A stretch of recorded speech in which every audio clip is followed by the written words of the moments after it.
Right. Good evening, everybody, and welcome back to another show. This time we're on a Tuesday night. We're coming at you a day later than normal in the week, but my goodness, there's been plenty of stuff happened just today. So we're going to get to that. And of course, our special guest, the reason we're going out on a Tuesday is that he was in a particular place yesterday, and we'll be talking about all of that. The things that I want to get to this evening is hi Michael, I want to explain or have it explained basically to everybody what actually happened in Ballymena and across Northern Ireland in the past week, where we saw all kinds of things happening. Hi Matt, all the way over in New Zealand. Thanks for being here. I want to chat about that because I think it was a seminal moment probably, and we should take time to talk about that. There's a couple of other things we want to talk about. We won't have time to talk about the stuff that's going on in Iran at the moment and some of the stuff Donald Trump's been saying. It's really quite interesting. So we cover that tomorrow probably. There are two other things that I want to chat about. So pretty packed agenda, it has to be said. And I'm very pleased that our special guest has been able to join me tonight. He was on not that long ago, and he's really interesting to talk to.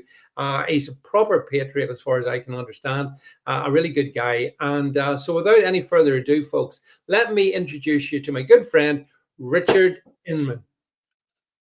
Well, hi Dave. We're getting a bit like the two Ronnies, David. Do you know what I mean? It's good night from you. And it's good night from him, yeah. Well, no, it's Richard. It's good, and I mean the thing that I really wanted to drill into for my audience this evening. Hi, Mervyn. This evening is the stuff that's been going on here. Where we both live in Northern Ireland, and it's sort of been a remarkable week and a bit. And so I want to get to that. And I basically want, because I know you've been up reporting at the scene in Ballymena and Belfast and different places. So you're the man to talk to as far as I can see. But before we get to that, there's two other things I just want to touch on briefly, and just touched about it before we came on air. And that is, I believe at 7 o'clock tonight in the House of Commons, the Commons Parliament voted to essentially legalize abortion up to birth. So in other words, decriminalize abortion, full stop. So at any time. And I wondered, what do you reckon to that, Richard? Well, I am totally against abortion, except in the most diabolical situations. And I'll be honest with you, my red line really is probably if it's absolutely certain that the woman will die if the baby is born. So that would be the only case when I would say, well, okay, that's maybe, you can justify abortion under those circumstances. So I'm quite radical about it. I've always been against it, partly because I was adopted in 1968, and I wonder if I was conceived in the 1970s, would I have made it out of the womb? Since 1967, 1968, when the Abortion Act passed, one of the most evil men that ever occupied Parliament was Roy Jenkins, because he was behind this whole, what do you remember, David? Well, I don't remember because I wasn't born, but they called it the Permissive Society. Yeah. And it was in the 1960s in the UK, and they just legalized against morality. That's what they did. They passed laws against morality, and one of the most heinous ones was the Abortion Act. And now let me get this right: 10 million. We're now at 10 million babies killed. And let's just call it like it is: 10 million babies killed since 1968. Okay, and this we're turning into a democracy of death. On one side of the spectrum, you've got the so-called assisted dying bill. Well, they used to call assisted dying murder. That's what it used to be called, right? So you've got that on one side, and you've got the infanticide, the sacrifice to Molech on the other side. So you've got these two heinous crimes being perpetrated, and everything else in between, including the transgender nonsense. Okay, there's been a bit of pushback on the transgender stuff. Everything in our culture is mitigating towards people not having children, people not procreating, and then if they do, having the option to basically just, oh, that doesn't suit me. We'll get rid of the baby because it doesn't suit me, or we'll bump Granny off because she's got a touch of dementia and she's getting a little bit difficult to handle. That's what's going on, you know, and all of it fills me with horror. So this and Stella Creasy, I believe Stella Creasy is the high priestess of infanticide in this country, and you know, these people will have to give an account before God for what they're doing. It's as simple as that. They'll have to stand before God and they'll have to give an account for it. It's wrong. It's evil. And then we wonder why the country is literally falling apart at the seams. Any country that can kill its most vulnerable people with mental illness, people with dementia, people that are at the end of their lives, and little babies that haven't even taken a breath. Any nation that can do that by the millions is not worthy to be called a nation. And let's be honest, what we're probably seeing pushed upon us at the minute is the judgment of God for our sins, corporately. Yeah, well, Richard, I mean, as you and I, we've talked about a lot of these things, you know, off air and on air. I see it very similar to yourself. I see it as satanic. I see the hand of Satan all over the stuff that's coming out of Westminster. And like when you think about it, what this now means is that the UK has the most extreme abortion law of any developed country, as far as I know, in the world, because it's right up until abortion. A baby can be aborted at full term, killed, and that's fine, because we have to put the interests of the mother first. So it's grotesque, isn't it? It's grotesque. But David, put me right on this if I'm wrong, but I have a feeling, I could be wrong about this, but I have a feeling that law is already in place for Northern Ireland. I could be wrong on that, but I think there's a very late term abortion limit in Northern Ireland. You know, there was something.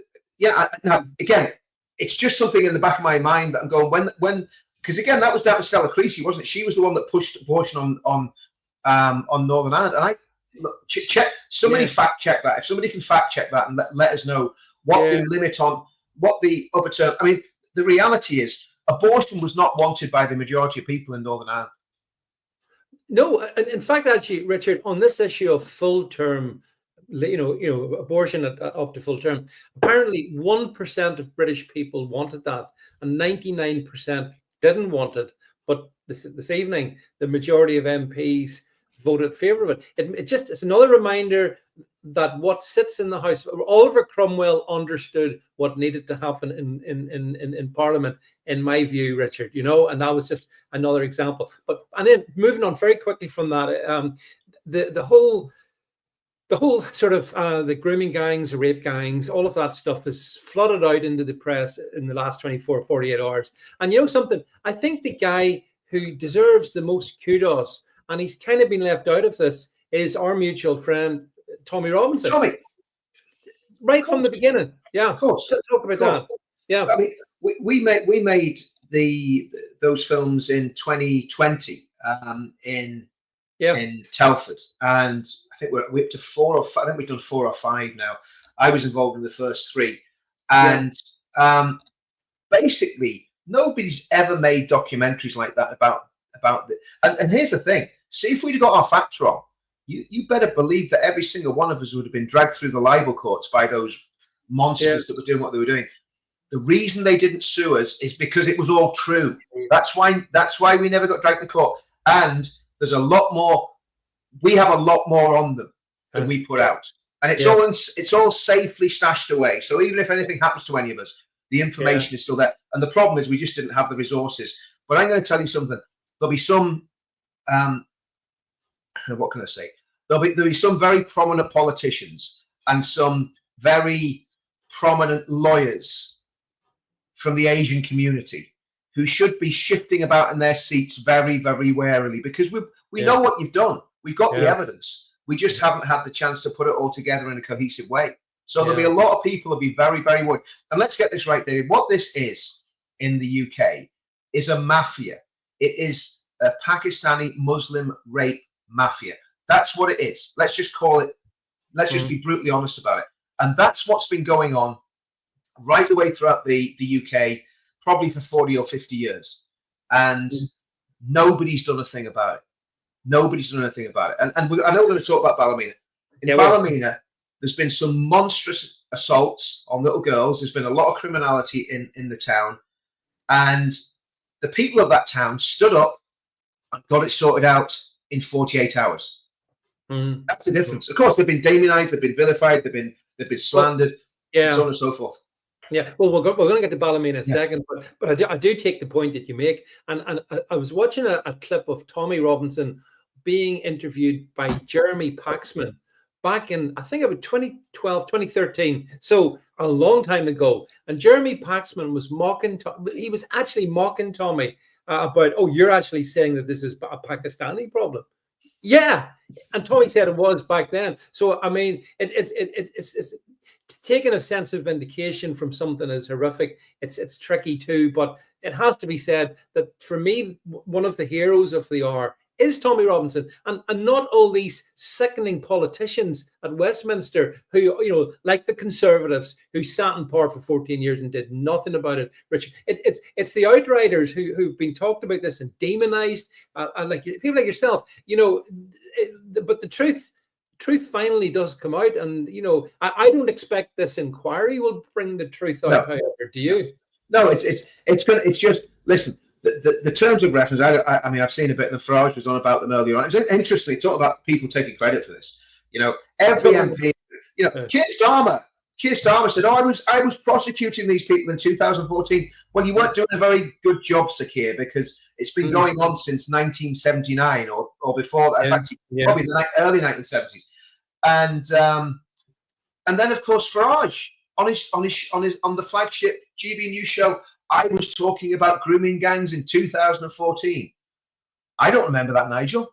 Maybe you talk a lot about Brexit, but I don't remember you talking about grooming gangs too much. So it's just amazing how many people. The only man in this country who can take real credit for this is Tommy Robinson.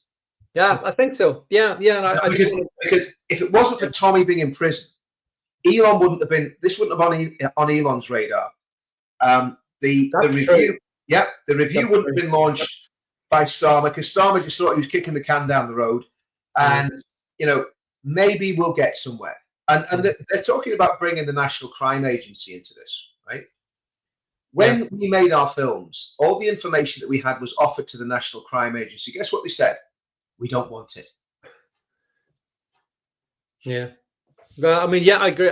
I mean, the British establishment is up to its neck in this, and I don't know if you saw as well in terms of reference, but it appears that certain groups will be exempt from any investigation, including politicians, councillors, lawyers.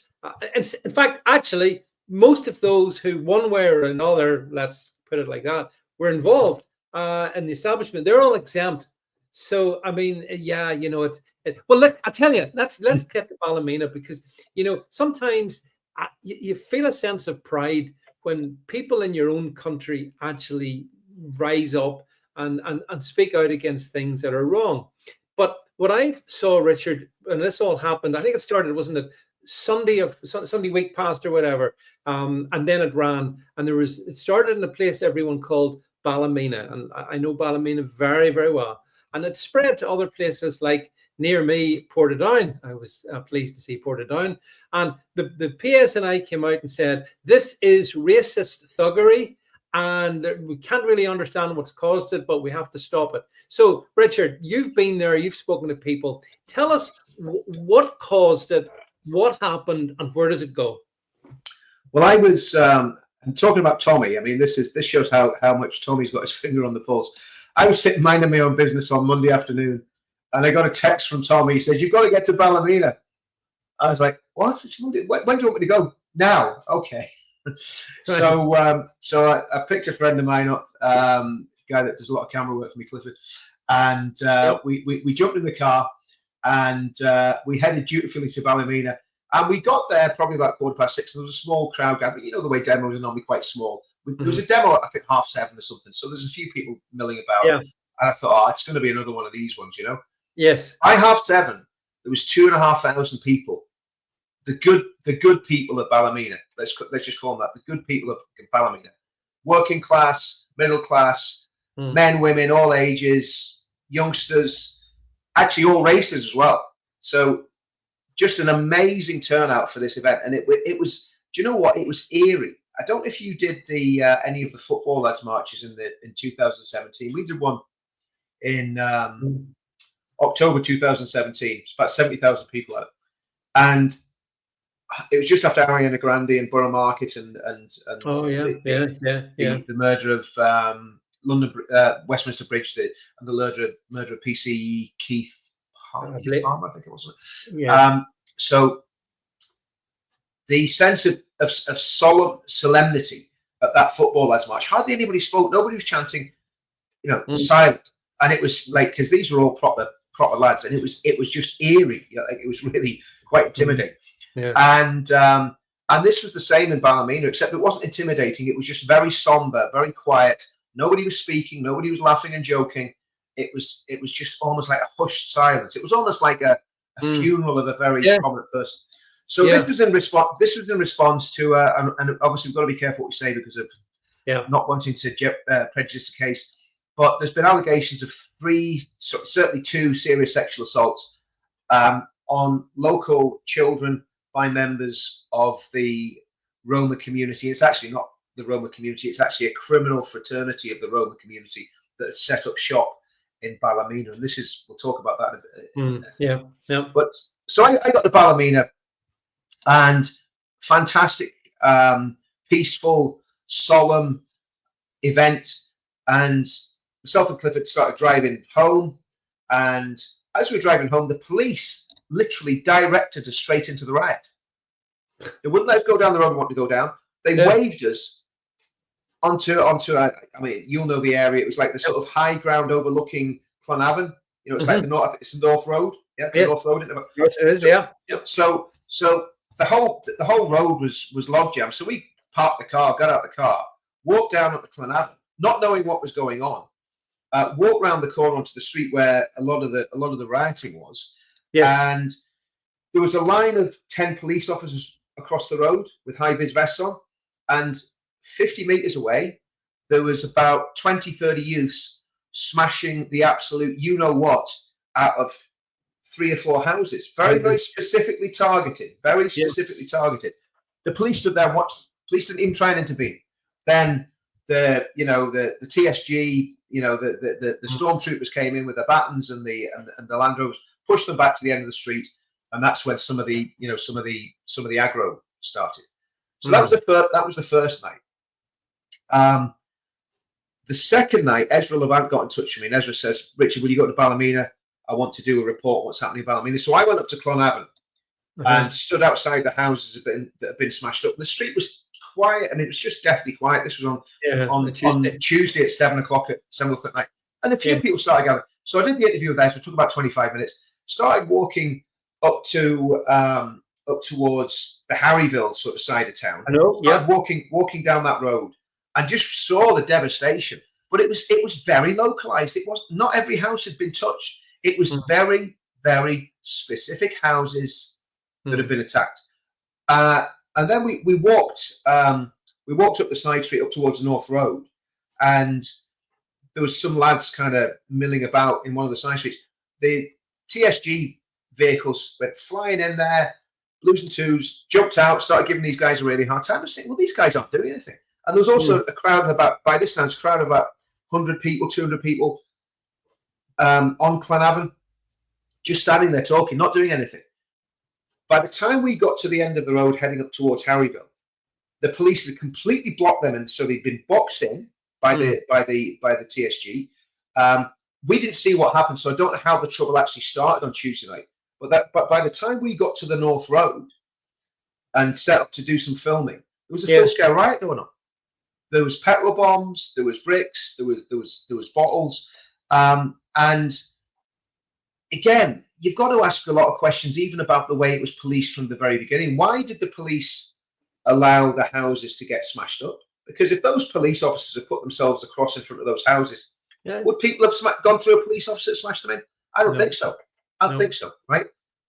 So that's the first question. The other question is, and I've got this from local residents, why were those houses evacuated 24 hours before the riot started? So there's nobody in the houses that was there not? So no, there's nobody. No, not in those ones. So this is where it gets a little bit more opaque, let's say, right? Yep. So the other thing that we know as well, because we've been told, that vehicles came into Ballymena with masked men on the Monday night, and the masked men debussed out the vehicles and got involved, right? So people had actually come up specifically to do whatever, to carry out attacks. Now, there's been the BBC made a lot of play over the Filipino car that was burnt out, right? Yeah, absolutely disgusting. You don't target innocent people that are doing a hard day's work. That was completely wrong, and I think everybody knows that. The people of Ballymena know that. And they know it to such an extent that they've now already raised £10,000 for that family.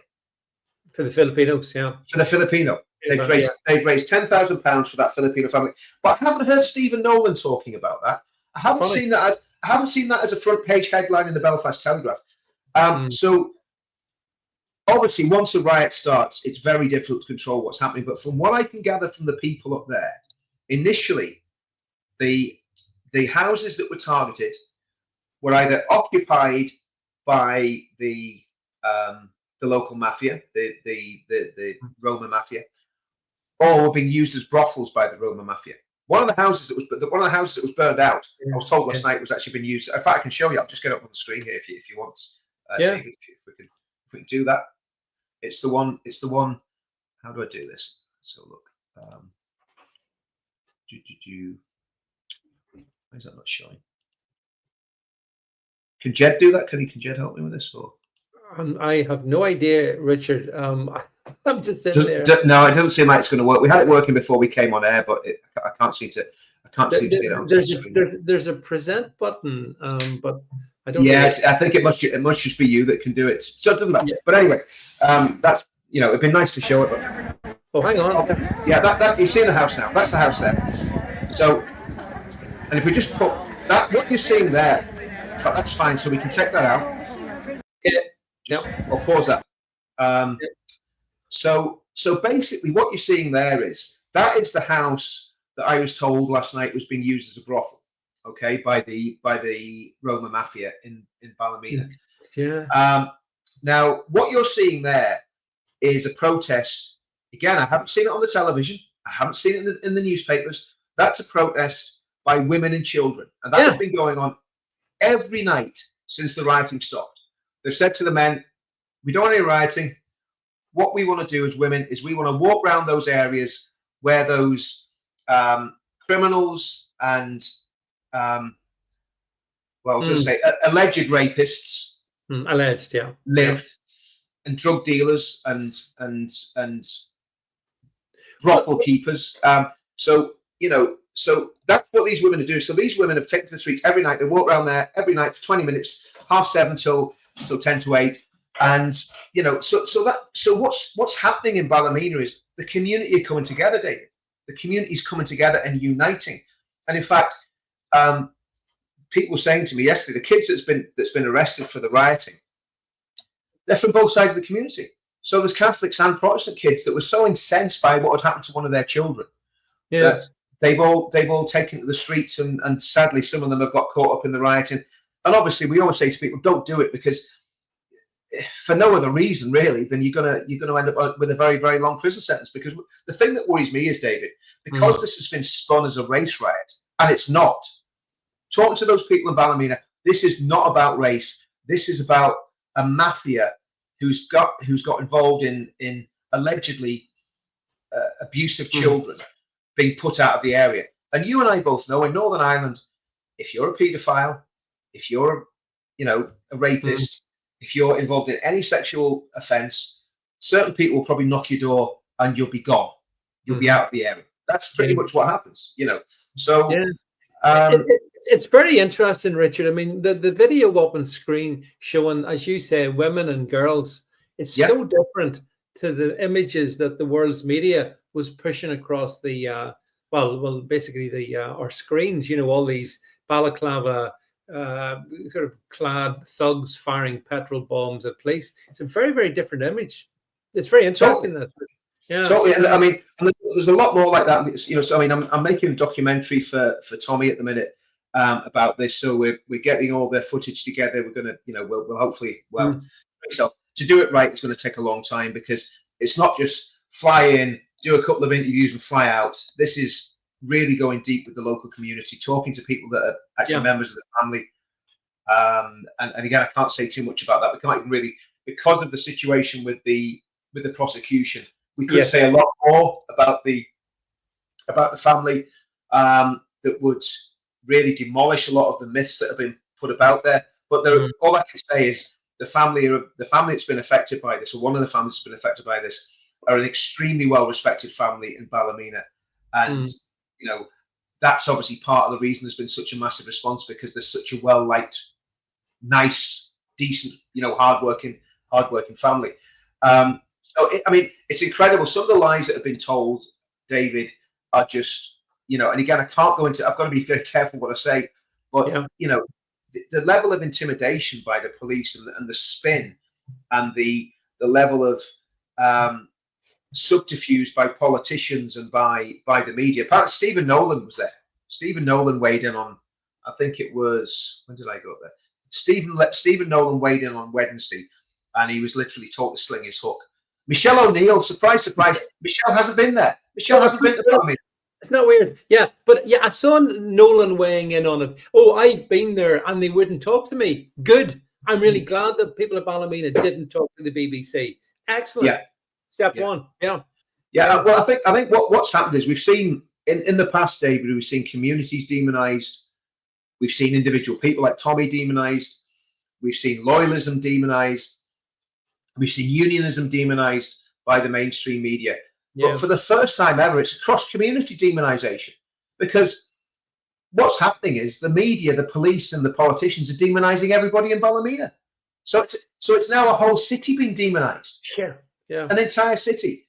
And but you know, Richard, the bit that got me about Ballymena, as I said, I mean, my best friend from many, many years ago comes from Ballymena. He moved out in 2021 because of the changes. And what I hadn't really fully understand was the demographic change in parts of Ballymena, not just Glenavon Avenue, but like, for example, at Harryville Primary School, 60% of the, I think it's the first years or whatever, they don't speak English.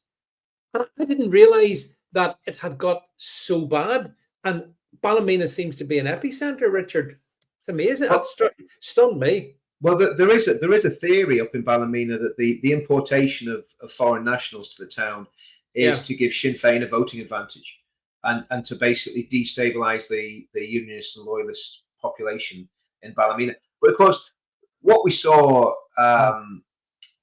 last week was that actually it's had the opposite effect, because the Protestants and the Catholics came together, because they were all, because the thing that people have got to understand about Ballymena is, in Ballymena, even the atheists believe in God. It's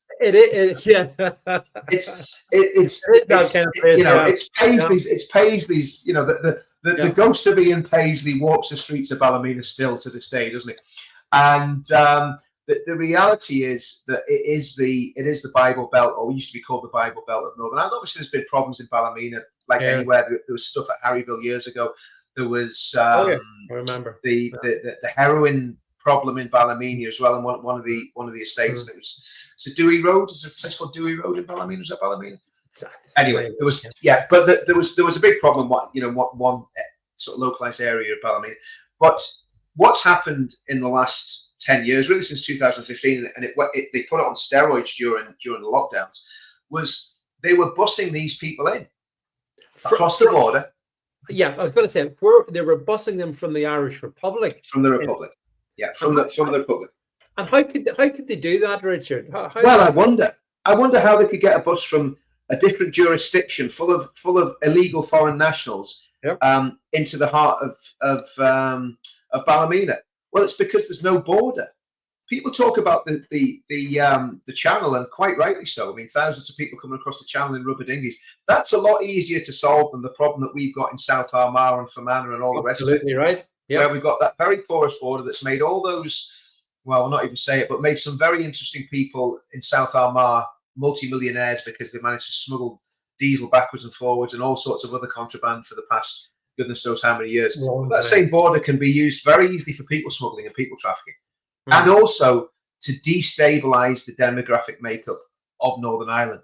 And that's a problem, because what the progressive parties are hoping is that when they invite Nikolai and his wife from the gypsy slums of Romania to come and set up shop in Ballymena, and they invite Abdul and Asif and Aisha and Khadija from Pakistan and Somalia. They're expecting them to all become good, loyal Alliance, SDLP, and Sinn Féin voters. And let's be honest, that's what this is about. They don't really care for the people they're bringing in. They're just thinking, we can bring in a voting bloc that'll stick it to these people that are patriotic, whether they're British or Irish. But I'm heartened. I mean, Ezra Levant, I was talking to Ezra a lot about this during the week. Ezra's been in the south of Ireland. I mean, my goodness, when people can't be bothered getting out of their houses and going to a demo on a Friday night in Bangor, that live in Bangor, right? They're making up all sorts of excuses. Ezra gets on a plane from wherever he is in Canada. I'm not sure whether he's West Coast or East Coast. Gets on a plane, lands in Dublin, and then drives for however many hours to whatever demo it is he's going to. He was in Cork the weekend. It was a Cork one, yeah. All this kicked off, know. And so if Ezra can do that, there's no excuse for people not coming down to our events whenever we have them. I mean, there's one on Friday at 7:00 in Bangor outside the Marine Court Hotel. There's one in Belfast. Oh, crumbs. I don't know what time the Belfast one is. I think it's probably going to be about 1:00 on Saturday. So, people are having protests, but it's the inertia, it's and it's even worse in England. If you look at what. Yeah, I was going to say, I mean, see, you made several good points there. And I think, Richard, you've got the benefit of, you've got all your experience living in England and then living here. And you understand that we have a border that does not exist. Therefore, the UK is wide open. And this is not well understood. I've spoken to people, some very highly positioned people, who don't understand that it's a non-existent border. And so everything you've said, Richard, is absolutely clear. You can get on a bus in Dublin, get off in Belfast, Ballymena, wherever you want. You can go to Larne, get your boat across to Scotland or to Liverpool or Holyhead, wherever you want, and no one's going to stop. No one's going to ask any questions. And this is all tied up into all kinds of other issues, which we won't go into. But it is important to say what you did, that it's a wide open border. So, yeah, we're not happy about the channel migrants. We want to see that stop. But what are we going to do about this situation here in Northern Ireland? An open border. Well, I don't know if you know about this. What this fella's name, McDowell from TV guy from Mishankle. He's deputy. I think is it John McDowell? And he was speaking last week. Funny enough, before this even happened, and he said there's a plan to bring 60,000 migrants into Belfast by 2035.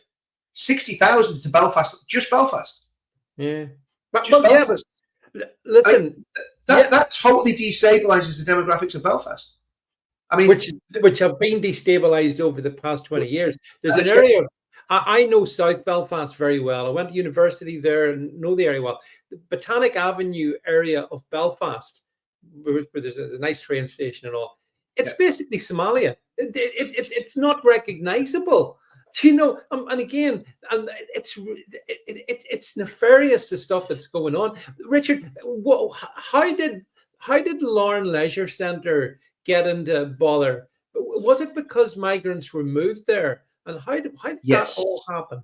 Yes. So Larne Leisure Centre, the migrants were temporarily housed in Larne Leisure Centre, as far as I understand. Again, they moved them from God Lions basically told everybody that they were there, didn't he? He said, "Yeah, the rumours are true; they're all in there." But and then they tried to get him, so they want him sacked. They want the Lion sacked. Leave the fella alone. I mean, he did something a politician. It's a cardinal offence, David. A politician should never ever tell the truth. And he did, yeah. It's a recipe for greatness or failure, But yeah, so they were, and of course that got attacked. Then there was stuff happened in Portadown. I'm not sure what was going on in Portadown, but again, it was migrant related. You'll know better than me. Listen, Portadown, again, these areas I happen to know well. Portadown is unrecognizable to me. There's reasons for it, Richard. I mean, one of the issues, I'll be a bit careful how I say this, but there are certain large meat manufacturing companies who have premises in Portadown, Dungannon, Ballymena. I'm sure you know who I'm talking about. And they import vast numbers of people from foreign nationals, basically from all kinds of nationalities. And Portadown has it as well. I remember canvassing way back for an assembly election back in about 2010, when I was mad enough to stand in mainstream politics, and going to areas of Portadown, which from my own past I would have thought were, bog standard working class loyalist areas. No, they weren't. They were all migrants. Yeah. We're all migrants. It's staggering. You talk about areas, even in the nationalist part of Portadown, like the Gervahi Road. You go to some of the areas off there, it's all migrants. Portadown can't be very different to Ballymena in so many ways, Richard. So I wouldn't be surprised. If the Gervahi Road's like that now, David, maybe the march will get down now because there won't be too many objections. Well, yeah, maybe, but I mean, it's the same scenario, and it's happening even in so people see it in English towns and cities, but it's the same here. It's the same everywhere. Everywhere. Same in Wales, same in Scotland. It's the same, and this is a wake up cry. But I'm so, I mean, I was disgusted the way the media instantly and the police demonized the protesters, and that's what we're going to try and do in the film is show that there's been something very sinister going on in Ballymena, and it's not the people that decided that enough was enough. It's the state, it's the media, it's the police, and goodness knows the judiciary are probably going to come down on these poor kids like a ton of bricks, I think so. which is disgusting. It's going to be another Southport. I mean, I've already heard those young lads are going to. I mean, I heard Jim Allister, the MP for the area. Jim was saying, like for the kids, don't go out and riot because you're going to get yourself a sentence. You're going to ruin your life, and it's not worth it. And he was right, actually. But on the other hand, you can understand there must be huge frustration, Richard. This is the thing. Think about this, David. Right? So you're a kid in Protestant, all Catholic kid in those working class estates in Ballymena, right? Now, what you're seeing is when your father or your grandfather was a young man, he knew that he could, if he worked hard, maybe he went in the military if he was on the Protestant side. Yep. Maybe he went into, just say, I'm just using, for example, building or even got good education, went into law, like a lot of people from the Catholic side did. A lot of people in this country, did very, very well for themselves in the past, even 40, 50 years, even during the Troubles, from both sides of the community, right? From a working class background. Those opportunities are gone. And it's going to get worse with the advent of AI but the biggest driver of this is mass immigration, especially illegal immigration, because social housing, if you're living in Shankill Road, if you're living in Harryvale, if you've is it Dunclug Estate up in Ballymena, the Nationalist Estate, I think it is, isn't it? Yes, it is. Yes. Yeah. So if you're living in any of those working class areas, whether they're Protestant or Catholic, you are seeing yourself as a young person getting completely priced out of the housing market. Now, when I joined the army in 1985, the guys that you were serving with, sergeants, corporals, they're all buying their own houses. They're all pushing to get on the property ladder. They weren't on massive wages, but housing stock was so much cheaper then, right? Yeah. And it just when I was working, before I went to the military, and I was working on the building sites, all the guys that were in the building game, they'd all bought the little council houses, done them up, made them immaculate, sold them on, and they were doing well. They were moving up the property ladder. Now the situation is this: a house. I bought my daughter a house in 2014, 2015, right? And we paid, I think, £75,000 for that house in a housing estate in Bangor, right? Nice house, but in a housing executive estate, right?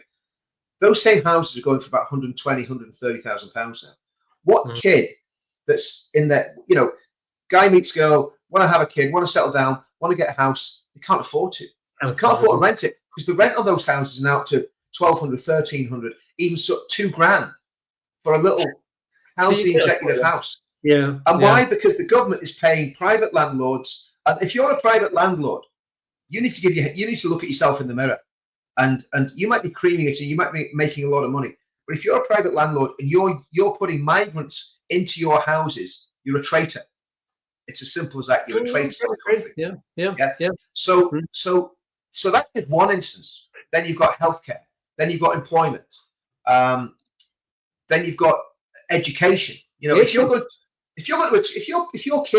kid's going to a school, a primary school, where 60% of the people don't speak English, well, guess what? You're going to go at the level of the slowest kid in the class, and education is going to be affected by this. So there's so many things going on. So when a kid picks up a brick or a bottle, my goodness, I'm sounding like a lefty. You know, when a kid picks up a brick, remember the lefties used to say this during the Troubles. Oh well, there's reasons why Republicans go out and murder and bomb and riot and do all that sort of stuff because they have such a hard time. Yeah, that was the line. And to be fair, it was the same in law. There was probably some truth in that on both sides, on the loyalist and Republican side. I'm not justifying terrorism or anything like that, but there was probably some truth that people did feel that it was their only option, even though it was complete nonsense. But that's exactly what's going on here, David. In fact, the situation for working class people in Northern Ireland now is far worse than it has been since the 1970s, without a shadow of a doubt. But that's exactly the point. These towns, like Ballymena, like Portadown, these were working class towns. That's what they were. But they're unrecognizable, Richard, in 2025. Exactly. Well, the buildings look the same. The people have gone or changed. I mean, Clonavon Terrace, wasn't it, where it was? But is it just that terrace, or is it the area around the terrace? It was, as far from what I could tell, it was the kind of main drag. I think is that Clonavon Terrace, the main drag, and there's a church on the left-hand side. Yeah, is it church? Yeah, and it was those houses. So the big house that was in the picture earlier on, that big 4-bedroom house, that was being used as a brothel. That looked like a beautiful house. I mean, that's the sort of house that a doctor or solicitor would have lived in, 50 or 60 years ago, right? Yeah. So the heart of cities throughout the UK has been completely ripped out. Now, I think the other thing is, I'm going to be honest with you, right? And should I say this? I'm going to say it anyway. Almost all the people I spoke to off camera were not disappointed that those people had left the community. Let's just put it that way. They weren't disappointed that Roma had basically gone, because it was a mafia that was operating in that area. It was a criminal mafia. They weren't upset about that. Okay, so I don't need to say any more about that. You can draw your conclusions. Where did they go to? Do you know? Well, first of all, apparently they went to Larne first. Didn't last very long in March. So goodness knows where they are now. They're probably in Duffin Abbey and back. No, I didn't say that. Just I don't know where they are.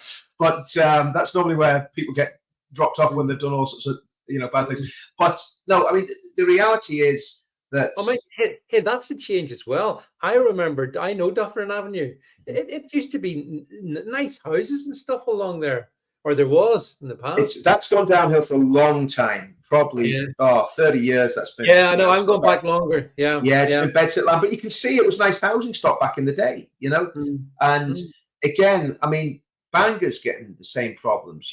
Every single town or city, and if you raise your voice about it, you're called racist. Now, people say, well, it's just words. The problem is with this, it's just words until it's tagged onto a criminal offence, and then it's getting you an extra year or two on top of your sentence. Yeah. If those lads that are rioting, if they can say it was a race riot and say there was a racial motive behind what they were doing, and that's why anybody that gets arrested, be very careful what you say. In fact, don't say anything. You know what I mean? Yeah.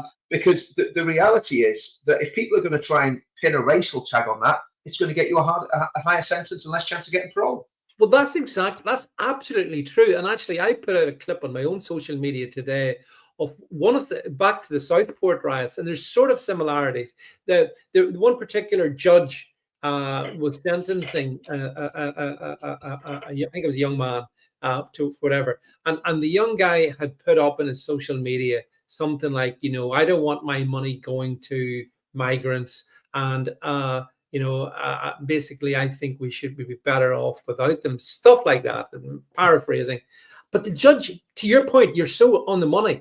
The judge used that in formulating his sentence to make it even tougher, because he was then, the word was racist. It's race riot, racism, and therefore you get as you said, might be another year, might be whatever, but they use that. I mean, this is the awfulness of so much. You know, the judiciary are reinforcing certain narratives and ignoring other narratives. Yeah, Thus far, anyway. yeah. And I mean, the other thing is, David. I mean, you know, and this all connects with what we were talking about earlier. The reason we need mass migration of this country is because we've killed 10 million babies. It's as simple as that. If we hadn't killed 10 million babies and been selfish with our, you know, resources, and, you know, instead of having, you know, 2 or 3 kids, you know, we don't have any, or we have 1 or whatever, you know. I mean, my wife's family, she came from, like, there was what, 5 of them, I think, five kids, you know. In fact, it was 6. One of them died. So big families back in the 70s in Northern Ireland. Protestant Catholics were having big families, you know. And again, that's just all changed, you know. And you know, this is what's destroying the United Kingdom. This is what's destroying it. It's the inability for people to actually have families to settle down because they can't afford to. Them not wanting to because they've been educated by the establishment that, you know, the world's going to end because of climate change, so you better not have any kids because there's no point. You know, all this sort of negativity and lack of pride in the nation is absolutely gutting our country. It's absolutely gutting the country. And what I think happened in Ballymena was, it was almost like the last embers of community just literally flaring up, and you know, there was a little bit of kindling thrown on that, and it flared up. And what you've seen in Ballymena is people, I think it's a fantastic thing, because you've seen people coming together, you've seen people standing up against evil. What those people did was not racist. What they did was they stood up against a mafia that had come into that town and was dealing in women, dealing in drugs, laundering money, trafficking people. That's what they were standing up against. They were standing up against a criminal empire that, if it had got the chance, would have taken total control of that town and destroyed it like a cancer from the inside out. It's like, you know, I watched the Equalizer movie the latest Equalizer movie. The Equalizer. They're good. Yeah, they're good. Right. Oh yeah, they're great. But listen, when you do it for real, you get banned up for 10 years. That's right. I mean, get it right. That's totally, you know, what we had in Ballymena was loads of equalizers. You know, they wanted to get rid of, you know, they wanted to run the bad guys out of town. Yeah, that's what they wanted to do. Like, you know, and I'm not condoning smashing people's house up, and especially when they get it wrong and they get the wrong house. But the reality is, they saw a problem. The police weren't dealing with it. The police refused to deal with it. The politicians, the media, nobody dealt with it or highlighted it. So they went, well, okay, they've done what they've done. It's all over. They're gone. And that was it. You know, one of the things that stuck in my throat the most over this was politicians here, such as the First Minister and others, who were saying, well, one thing, we must not let violence prevail. Oh, we mustn't reward violence. And I'm sitting here, Richard, pulling out whatever hair I've got left, thinking, how do you think Sinn Féin got into office? What do you think the IRA was? Does anyone else remember that? You know, well, you bombed your way into government, and now you're bitching about the fact that these local people have genuine concerns. You won't pay attention to them, and so well, let's get it right, David. What did Miss Piggy herself say 2 years ago? What did she say? She said that it was necessary. It had to happen. The IRA violence. Do you remember? She said it was for that time. It was necessary. It had to happen. You know, so it's all right for Miss Piggy to stand up and call everybody racists, but when it suited their agenda, they you know, they were doing a lot more than calling people names. They were blowing you up for being a policeman, a soldier, a prison officer, a judge, or even the audacity to be a Roman Catholic that maybe actually talk to a policeman or talk to a soldier. You had a good chance of getting tarred and feathered at the least. Yeah, So it is absolute rank hypocrisy. Massive hypocrisy, yeah. It's not just that, it's lazy politics. But here's the good news, because there's good news in all this. The first good news is that the community came together, the people of Ballymena stood up, and they had the guts to say, here we stand, we can do no other. Enough's enough, get everybody out that's causing us problems. They had the guts to actually say that. And again, it happened. I mean, you know, it probably could have happened without rioting, David. If they just put serious numbers on the ground in those areas, the police would have had to remove those people, right? So better there didn't need to be riots, right? So, you know, and the riots have actually taken away from that people power, right? But so that's one good thing. The other good thing is that there's different movements. Seems to be a movement of women and I always get worried when loads of women get together. It terrifies the life out of me. But I know you mean. but oh man, but there seems to be a women's movement growing in Northern Ireland as well about this issue and about the migration and not knowing who these people are, the unvetted and all the rest of it. Whereas, you know, until recently, it was just a few blokes, middle-aged blokes like me, standing outside hotels with placards. So that's a very positive thing. Yeah. So I think that there are good things. And then when you look at the south of Ireland, and my goodness, when I saw that many tricklers waved as I saw waved in Great. Cork, I love seeing it. Yeah. Well, if I'd have seen that, if I'd have drove into an area as a soldier and saw all those tricklers, hit the brakes. Well, I wouldn't have hit the brakes because we know where that ends up as well. But I would have very slowly turned around and driven out very, very slowly in the opposite direction. In fact, I did a couple of times when I drove into Republican funerals. But that's another story. But the reality of the situation is that seeing all those Irish flags gave me such heart, because what it showed me was that there is a patriotic Irishman who is not going to play the games that Sinn Féin and their henchmen are playing, because they're standing up against the gatekeepers of republicanism. Because Sinn Féin are not Irish Republicans. No, they're not Irish. They cannot call themselves Irish nationalists. That is a lie, because they bought into the EU globalist agenda. They are no longer nationalists. They are not nationalists, and they've been lying to their electorate for the past 20 years about that. Maybe it's 15 years since the early 2010s, when they suddenly said, no, we're okay with the EU. We're okay with the EU. And I have friends that were actually in Sinn Féin there, and they came out of Sinn Féin because of two issues: abortion and the European Union, right? And obviously migration, because they could see the migration thing going on as well with the EU. So the reality is that what's happening in the South, again, I mean, okay, you know, we're going to have the debate at some point about United Ireland. We get all that. But the reality is, in the South, those are proper patriotic Irishmen. And we've had them, and there's people like that. No, the demos that we've been doing in Belfast for the last few months, we've had Irish Republicans coming to those demos. And I did an interview, and you know, it's anecdotal, but this is what I was told.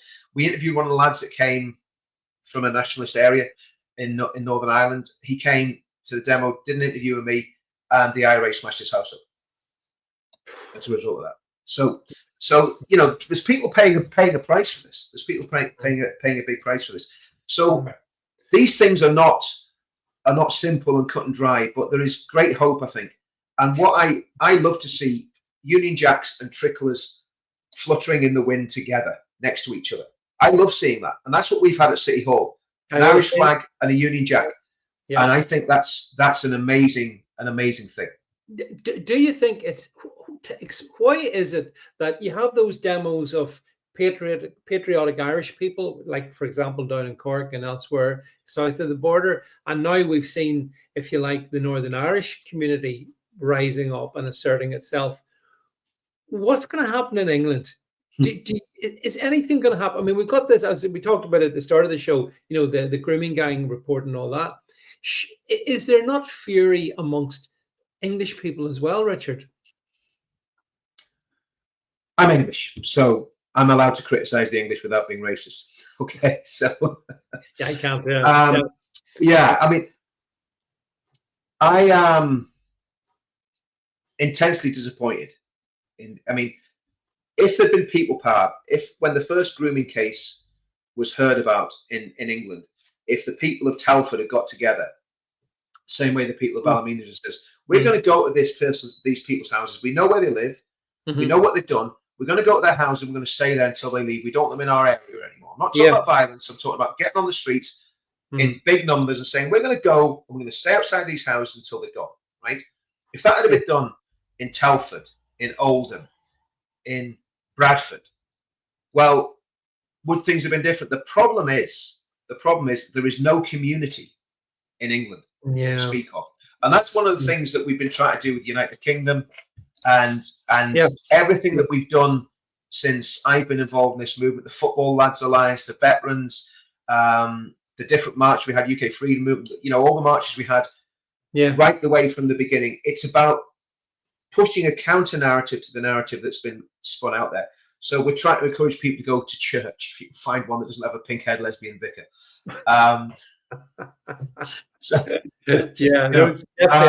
You can you can tell those ones before you go near them, because you can smell the sulfur. Well, yeah, and it's normally the rainbow flag flying in the graveyard that's a bit of a giveaway, and it's not because of the covenant with Noah. So I mean, what we're doing is trying. That's what the pledge is about as well. The pledge is obviously a political, tool, but it's also about culture. It's about British culture. It's about being proud of Britain. It's about getting back to good old-fashioned British values. So what needs to happen is the English need to worry less about football, because half of your teams are owned by Arabs anyway. Yeah. So when you're going to the Abu Dhabi Stadium or the King Faisal Stadium or whatever it is, or the Etihad, because why do you think, David? Why do you think rich Arabs bought football stadiums up and down the country? What do I see it as economic jihad. Well, it's more than that. It's cultural jihad, because what they're doing is, look, the English don't go to church anymore. Football, they say, was it Bob Paisley said, the football isn't my religion. It's far more important than that. Right? That's right. So football is a religion. Now, don't get me wrong, I love a good football match. I watch England. I never watch my own team because they're too rubbish to watch. It's just too depressing. But, I like watching England. I like watching England win. But the fanaticism over sport, if that was put into being fanatical about your country, and like it is in Northern Ireland and like it is in the Republic of Ireland, we've got the 12th of July coming up. Dave. Oh, I know. Yeah. And one of the biggest festivals of Britishness in the United Kingdom you will ever see, right? And I would recommend anybody that wants to see British patriots come across to Northern Ireland for the 12th of July. It will absolutely, blow your mind. And again, it took me a long time to actually get into the 12th and understand what it was about. But now that the whole nation is so much under threat, I honestly think, David, we have a lot of answers in Northern Ireland for the rest of the country. If next time there's a grooming case, right, 10,000 people from that city take to the streets as soon as that case is reported and walk down the street towards the house of those people that did that, you better believe there'll be a different response from the state. And if it had been done, if what happened in Ballymena had been done 30 years ago or 40 years ago when it started in England, we would be in a completely different situation now. I mean, what happened in Ballymena was serious and horrendous and evil, right? But does it compare with Charlene Downs in Blackpool getting put in a kebab mincer? Does it compare with that? Does it compare with the girl in Oxford having her tongue nailed to a table and another girl being branded with M for Mohammed? Does it compare with the murder of Becky Watson or Lucy Lowe? Does it compare with the girls that have been injected with heroin and overdosed and died of heroin overdoses by their Pakistani rapists? Does it compare with any of that? And when we even talk about this with branded as racist, let alone suggesting that people actually march on the areas that are doing it. So, I mean,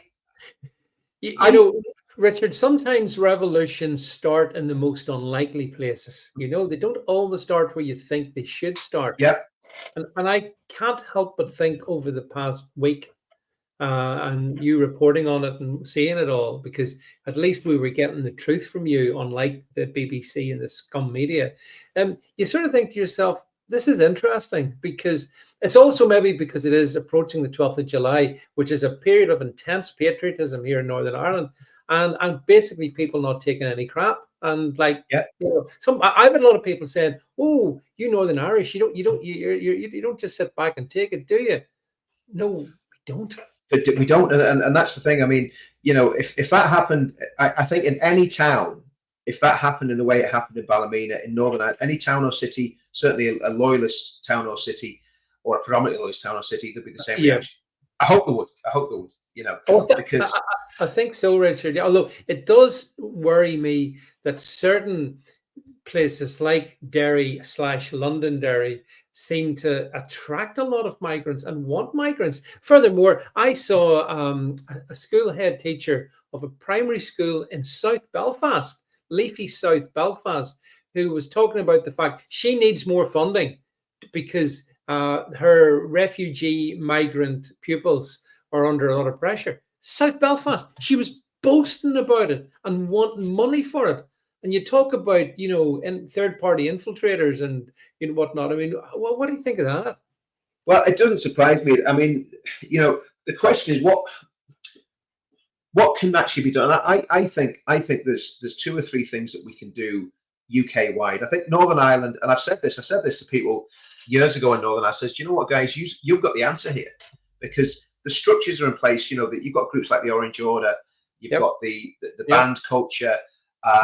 You've got other groups that were not mentioned, but you've also got the church structure still to a certain extent. But again, I spoke to a woman in Ballymena, Christian woman in Ballymena yesterday. You'll see it when the film goes out. And I said to her, I said, well, what about the politicians? She said that, and I'm not going to mention the names. We know who the politicians are up there. She said they haven't been near us. I know politicians are busy, and obviously politicians can't be. But just step up. Step up. You should. I think if this had been happening when Paisley was around, Paisley would have been in those communities talking to people, face to face with people, right? Now, maybe that's happened at a high level, but they need to be grassroots, talking to the people on the ground. They need to be out when those women are walking around the estates. There should have been some female politicians, and maybe there were. Again, I don't know. So, but the sense was from the people I spoke to, there was a failing of politics, right? And I said, what about the churches? And they said, church have done and said nothing, and obviously Rome is slightly different, but when you're looking at Islam, you talk about Somalians in South Belfast. And again, what I need to do is look at this and find out exactly what the demographic breakdowns are of these migrant communities up and down the country, because that's really important. Because if you've got a whole lot of ex-Somali pirates living in the Donegal Road, sooner or later things are going to go wrong. It's just going to happen, right? Or if you've got a whole lot of Afghans who are really into the dancing boys, living in. I'm not just saying this. I'm not going to use Duffin Avenue again. Living somewhere in Bangor, property prices dropping as we I'm going to do a big investment in Dublin Avenue. But hey, there's something we could think about, Dave. We'll have to work that out for another podcast.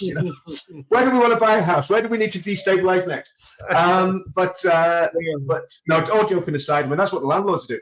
But the reality is that these, particularly people from war-torn Muslim countries, right? And I'm not saying that everybody that comes from Iraq or Afghanistan is a problem, right? But when you look at what the people in those countries believe, and this is why this was a few Roma gypsy gangsters, right, in Ballymena that caused this problem. Now you look at what we've got in Birmingham, in Bradford, in Burnley, in Blackburn. Now, if that happens in Northern Ireland, there will be an absolute meltdown. Or will that? I mean, the problem is what the state is deliberately doing, especially by taking such a hard line on this. They're deliberately trying to demoralize and demonize any community that stands up for their right to be a community. And that's what this is about. This isn't about racism. This is about standing up for your right to say, I am British. My father fought in the Troubles. My grandfather fought in the Second World War. My great grandfather fought in the Battle of the Somme, and to be proud of that. And I'm sorry, but Nikolai from the backwoods in Romania, Nikolai can't say that, right? Abdul from Afghanistan can't say that. Mohammed from Iraq can't say that. So this is the problem that we've got with mass migration. It's completely destroying the fabric of our society. Now, I mean, who's going to fix it? Is Nigel going to fix it? Oh, we can't do anything about it. It's too far gone. What we're going to take on radicalism? Well, we can't do that. Don't be silly. We can't do that. We've got to work out how to work with these people. like Tommy said, Tommy put a tweet out the other day, said Nigel surrendered already. It's true. Well, so we probably should, before we finish and wrap up, remind everyone, Richard, that when you mentioned Tommy, that of course Tommy's next big event is hopefully 2nd of July. Yep. So if people are going to be, do you want to just sort of flag that? Well, so in England, I mean, if you're watching this from England, just take a leaf out of hat and mobilise from the people of Ballymena. Okay, we're not talking about the riots, by the way. I want to emphasise that, but we're talking about people power, where people march on a certain area peacefully, and there's a little idea for you. But the other thing I want to talk about is 28th of June in London, football lads against grooming gangs. Yep. Very important to get to that, because this isn't over. Looking at the terms of reference to that inquiry, it's going to be another whitewash. Totally. So people need to be at the football lads against grooming demonstration in big numbers, even if it's just to celebrate the fact that we've got an inquiry. And it's interesting, the timing of this inquiry being announced 2 weeks before that big march. Still go to that march, football lads against grooming march. Get to it. I think, if you're in Northern Ireland, 7 p.m. every Friday in Bangor, outside the Marine Court Hotel, there's a demonstration against illegal migration. Saturday. Sorry, David. The Marine Court Hotel being a migrant hotel in Bangor. Yes, it's a migrant hotel. Yeah, it's a migrant. We're not going in there for drinks afterwards. It's been no, but I mean, I think the plan is that they're going to close all these migrant hotels out and then disperse them all into houses of multiple occupancy. So potentially 100 more Clonavon Avenue or terraces could be created. I mean, it can't. Do you know what, David? It cannot be allowed to happen. People power needs to. The politicians aren't going to do anything about it. The media are going to demonize us, and the police are going to arrest us. But now's the time to stand up and say, do you know what? We can't let this happen in our communities. We've got to get out on the streets peacefully and make it known that we're not going to put up with this. So at 7 o'clock every Friday. That's the focal point. I mean, as far as I know, we're not against the people in that hotel. As far as I know, it's women. It's migrant women are in that hotel. So it's not against the people in the hotel, but it's against the principle of these fat cat hoteliers who've made millions out of this dreadful scheme. And but and then on Saturday there's a demonstration in Belfast. I think it's about 1 o'clock at the City Hall. So people need to get to all these events. We need to start getting to these events, and we've got some very, very important media people coming across. So we're gonna take them round and show them all the trouble spots. Did you see the organised counter demo that took place in Belfast last Saturday by the Refugees Welcome Unison trade union people? All the government paid shills all out. Did you see that? They've been there the whole time, and I mean, it's embarrassing because it's like what happens in London when we do it. They're handing out placards to just bystanders that are walking past. Take one of these placards.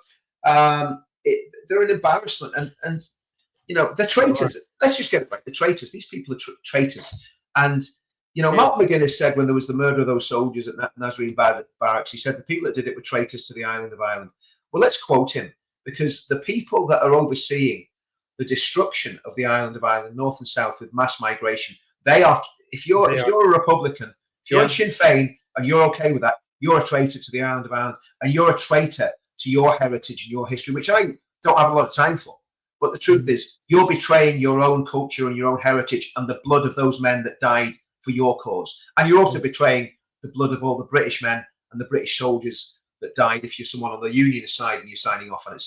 So these are serious. This is the most serious threat to our country since the Second World War, without a shadow of doubt. And the problem is, we've got nobody. At least in the Second World War, we had a Churchill, and we had an Allenby, But what have we got now?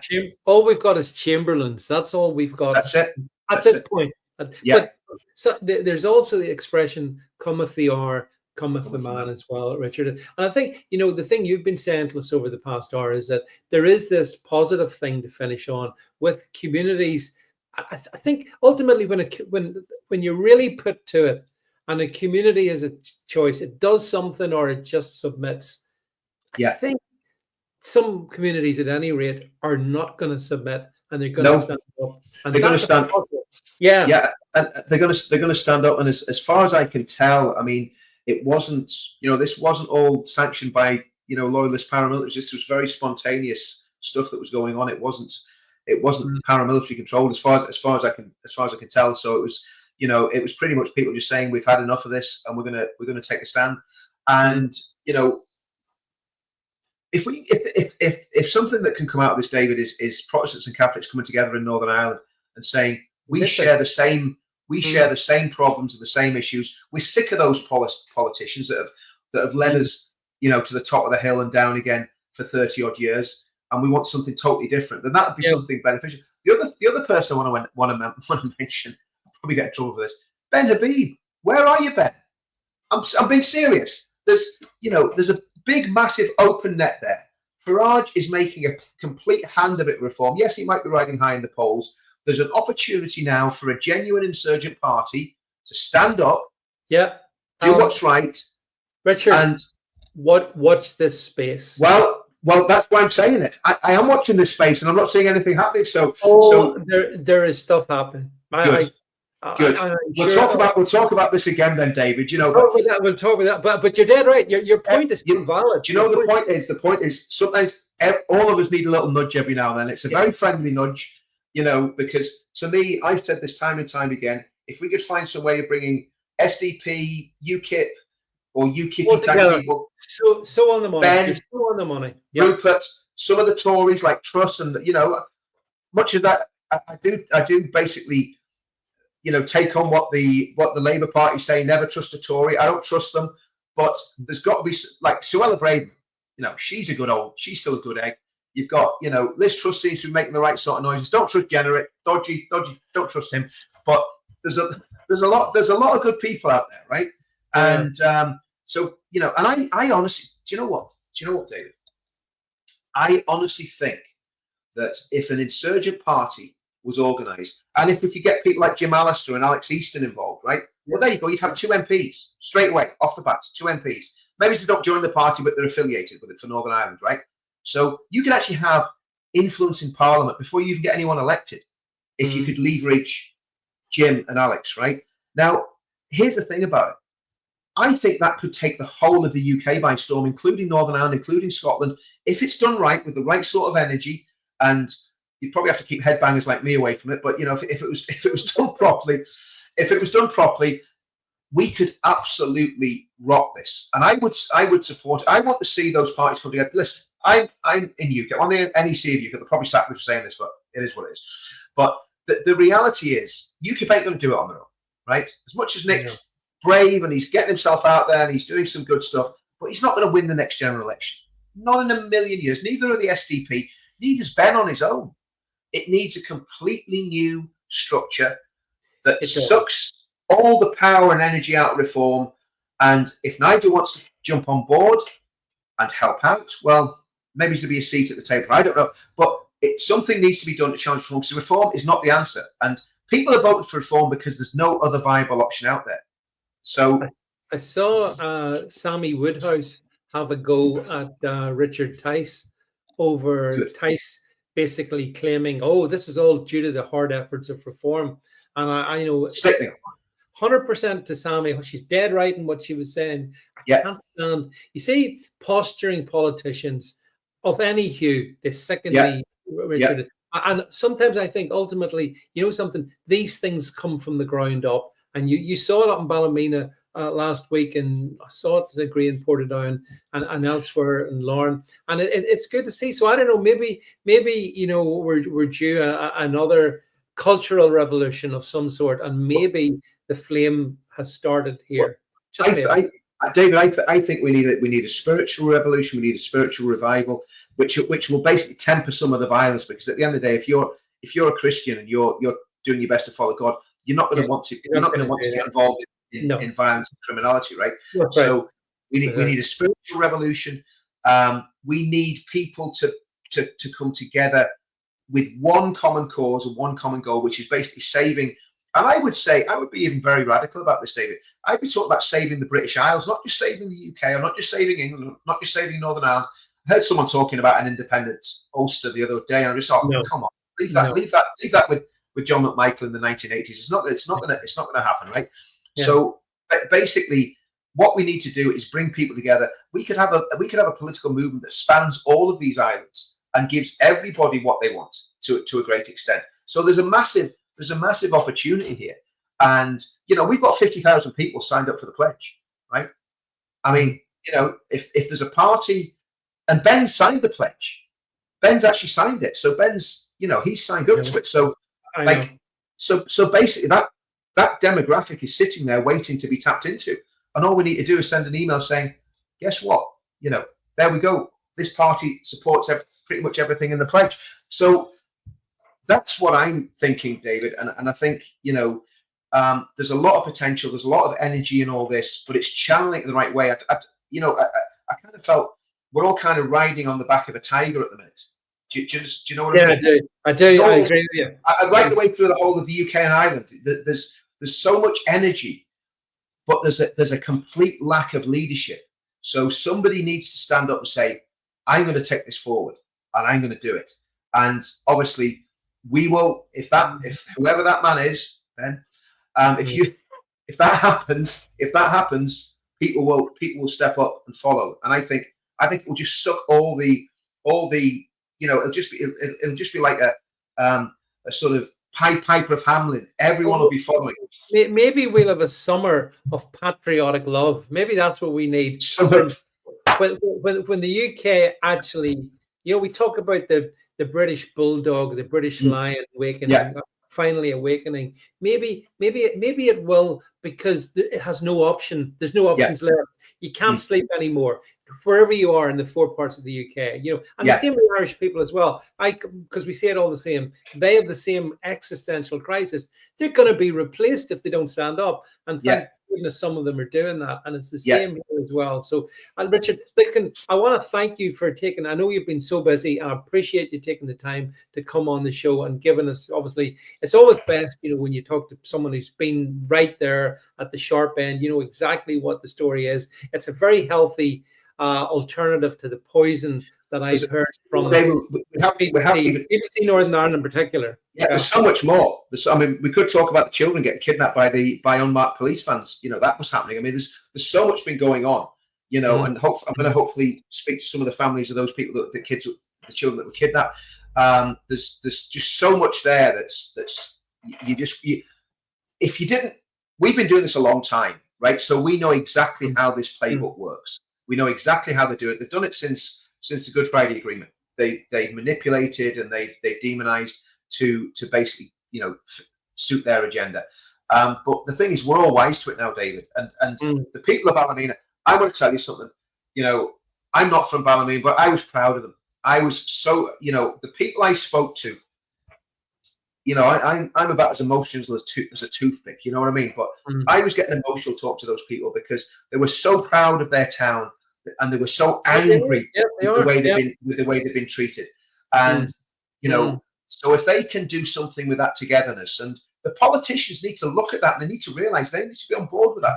Don't play the media game. Get on board with your people and stand with your people, because it'll, And I say that to any of the politicians. Well, we stand together or we hang apart, it's as simple as that. So, Richard, listen, I want to thank you very much again for taking out the time. It's much appreciated. Thanks, everybody, and there are all the different streams, wherever, for tuning in or for listening to this in replay as well. Appreciate all of that, folks. And I'll be back on Thursday night for my normal 8 o'clock. So see you then. But from Richard and myself, it's a good night from him. And good night from me. Night, everybody. I got that wrong.